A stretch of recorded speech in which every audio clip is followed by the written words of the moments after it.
when the export of wool was banned, and this made it profitable to go in for the illegal export of wool. To Rye, this was a gift, because they were on a quiet part of the coast. France was just across the water, and there were plenty of sheep on the Romney Marsh. So the wool went out, and back came the tobacco and the brandy.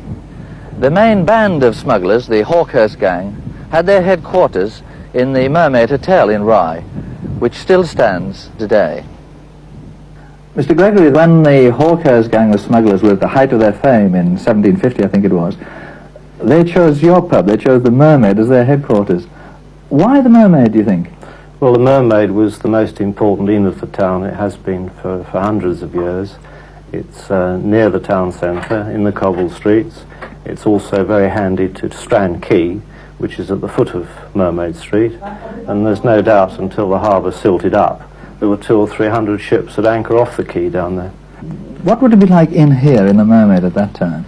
I would think they had things very much to themselves, because at the height of their insolence and the way they strutted around the whole of the countryside, they numbered no less than 600 men. And when you consider that the militia for the whole of the county of Sussex numbered only 106 dragoons at that time, and I don't think dragoons were very well suited for the marsh, I think they had it very much their own way.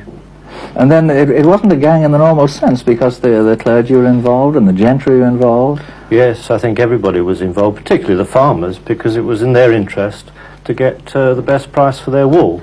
And as it was completely illegal to ship wool overseas, dating back, I think, to the 13th century, good prices were obtained for the wool in France and the Low Countries. And as I understand it, when this smuggling of wool was going on, it was known as owling. Why was that?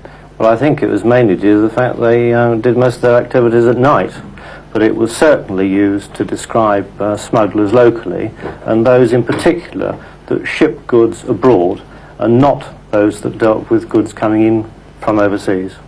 But what was the scene like in here when they were right at the height of their fame? Because they were cocky with it, weren't they? Very. I would say cutlasses and pistols, and I should think they controlled the whole of this part of the town.